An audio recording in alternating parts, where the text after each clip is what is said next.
Welcome back to Vigor.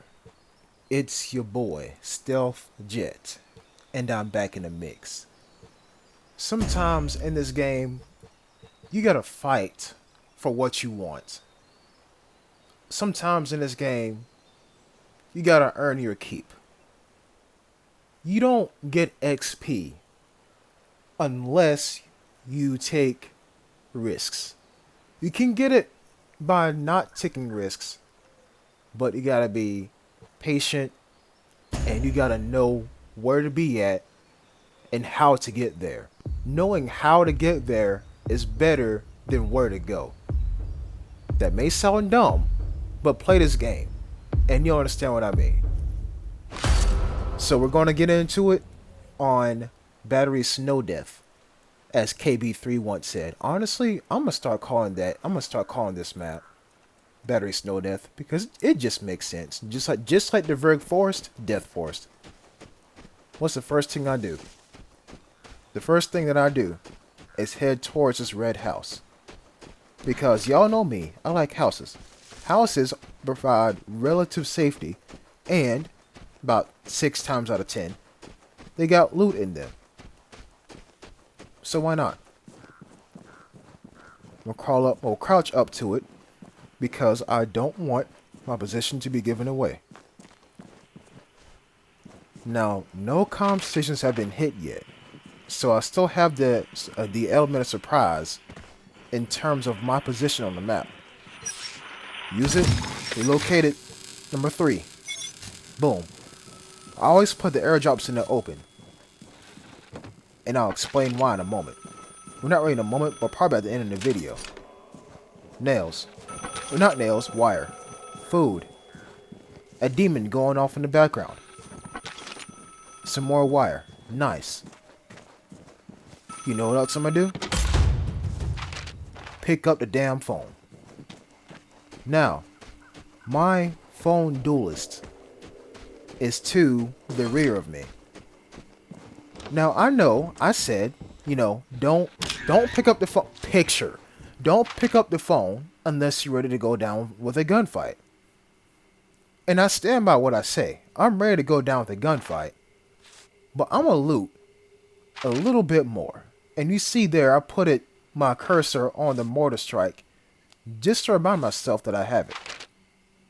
Now, there is no function to call the mortar strike on the map. You actually gotta go outside and use it.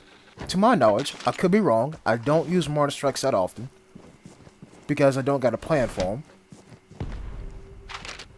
That was a very weird explosion. Now, what I'm gonna do is head away from my phone duelist and see how ready they are for a gunfight. And boy, are they ready for a gunfight. I'm gonna crouch right here. And that's them. He was coming at me like Thomas the Tank Engine on Slender Man. He was ready. But his mistake was he didn't periodically check his map. He just seen the flashing icon and he seen me walking away. And he was like, I'm gonna chase this man down. You ran right into a face full of bullets. But guess what? It's not over yet. It's not over yet. This is why I like suppressed weapons. Because, as the name would imply, they don't make any sound. I mean, they do make sound, but you gotta be real close to hear them. Real close to hear them. Look at that. That's a person, obviously.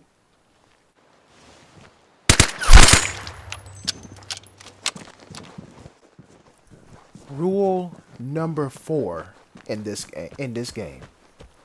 Never go prone at mid or close range against your opponent. Because 8 times out of 10, the first bullet that hits your body will be in your head. And as that woman always says, one shot to the head and it's over. This guy was being stealthful Granted, going for the detector. And like I said previously, I love suppressed weapons because they hide my presence. If I had anything but this MP5 or anything without a suppressor, he would have heard me. And this kill would not have happened. Which means that detector would have got hit. Or I would have moved past this detector, assuming I'm safe, and this guy could have hid in this tree right here, and when I walked past, I could have got shot in the back. Reminded myself just now that I got a picture. But why not hit the detector? Because I'm already near it, so I'm going to turn around and I'm actually going to hit it. Because what do I got to lose besides an H-bar-T and my dignity? I didn't mean for that to rhyme. But, yeah, Mr. Woodrich, excuse me. If you're watching this video, brother, I'm sorry, but I had to trade in the A74 KSU for an H-bar-T because that's a total upgrade. You see, right there, that sucks. Because my picture is pretty much right there. Now, it could have been taken from me already, and I don't even know about it. Or he could be camping there and don't even know about the picture. Each one of those options is equally potentially true. But remember how I always say, the detector works for you for about 1 second. People move in this game. People move quick in this game, especially if they're in teams. That's him walking right there. He's moving from east to west. I always point my camera directly in the sound of footsteps. This guy's going towards that exit at the very top of the map.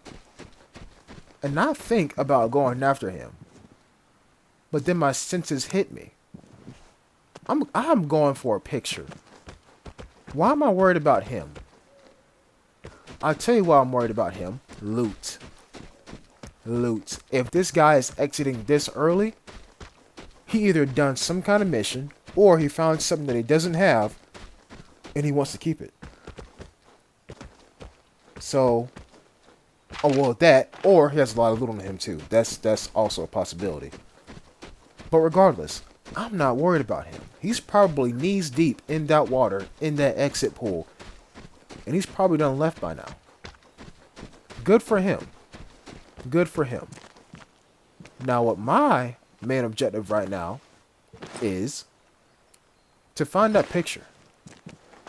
Because the sooner I find that picture, the sooner I can leave, I nullify the chances of my death coming.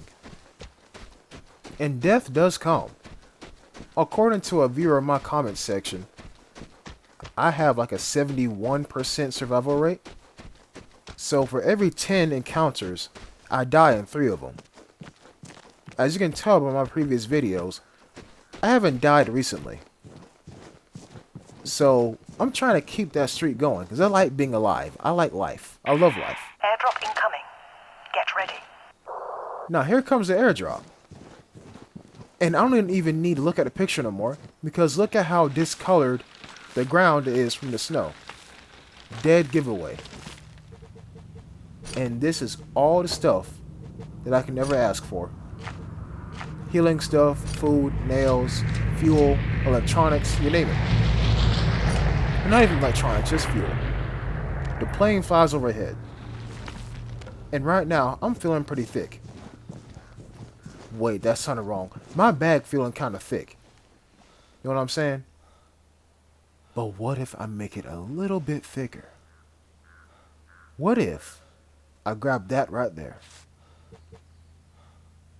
So, I'm going to use this one PSD. This one PSD. Right there. I think to myself, that's a transmitter. Because that was there the last time I hit the actual detector. That's a transmitter. So I'm going to go for it. I'm going to go for it. Because that's a transmitter.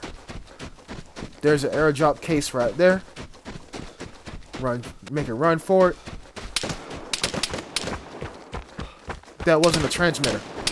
That was not a transmitter at all. Now, let me explain what I'm doing right here, because y'all can pick up a couple of tips from this if you don't know about it already. What I'm doing right here is I'm running out in the open to bait his shots for two reasons. Number one, I don't know where he's at. I don't. And this mortar strike's going to come in handy later on. But I don't know where he's at. But if you play this game enough, you will notice guns have, well, bullets have tracers. All I gotta do is watch for like one tracer and see the origin of that tracer, and I'll know where he's at.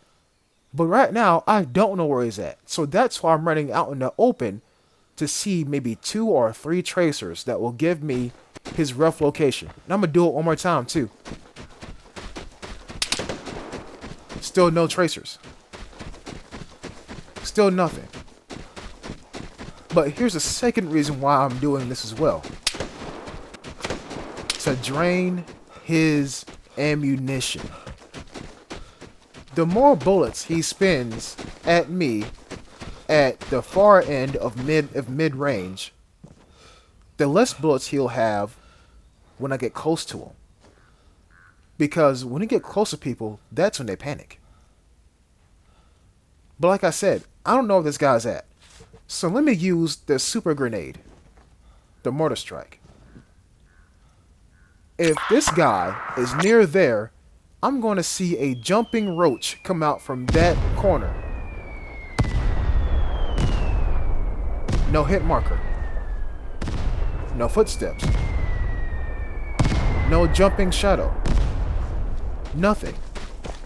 So he's not there. He's not there. If he is, he has nerves of steel. Because I would have left by now. And now here comes radiation. Going for the airdrop one more time. Nope, he's still there. Still there. Yes, I see the little white indicator on my screen. But this is not helping me. I need to see exactly where he's at. But right here, I see him. I see him right there. He's behind that rock. And you see, he's shooting at me one more time. And that's why I aimed in using my scope, because I wanted him to keep shooting. When he saw my glint, he knew that I was using my head with my eyes on it, or in it, to aim at him. All it takes is one shot to the head and he's done. Well, and I'm done. But you see, now, he's moving. It's my turn now. It's my turn now. All it takes is steady aim and knowing where your enemy is going to be at, leading your shots, and you can kill anybody in this game. The really good players are real unpredictable with their movement. Once you know how to lead your shots, you can kill anybody in this game. And notice, he only had 6 rounds of ammunition left on his body. This man spent probably about 2 clips worth of ammunition shooting at me from far range. And for my trouble, I get an airdrop and antibiotics. Pull up the map one more time just to make sure that no exit is locked, and it isn't. Now I am slow as a bear that just got up out of bed. Now this is bad, because all that time I was doing my running around and whatnot, creating noise, creating a visual disturbance, that guy shooting at me, gunshots to trap players. Anybody could have been watching me the entire time. somebody could be watching me right now. But once I make it over this rock and get on this boat, I know that I'm home free. And so, once you... Okay, now let me backtrack a little bit more. When you seen me first run, I ran in one direction, but pointed my camera behind me. Because once I see the muzzle flash, the tracer, or some kind of like movement on a rock, that's when I know he's right there. Now, I couldn't turn around and ping him because as soon as I turn around and start aiming, there goes my head. But as long as you keep that mental spot in your brain of where they are, you should be okay. You should be okay. It also depends on your praise skill level too. But once you get that skill down, then you can pretty much bait most people. Although it is very, very risky. If somebody knows how to shoot, you're making yourself a target on purpose. So, be careful. Be mad careful if you want to do that. I learned this game through trial, error, and death. I didn't watch anybody on YouTube. I figured this out all on my own. I hope you enjoyed this video, and please subscribe if you're new. I'll catch you in the next episode. Until next time, peace.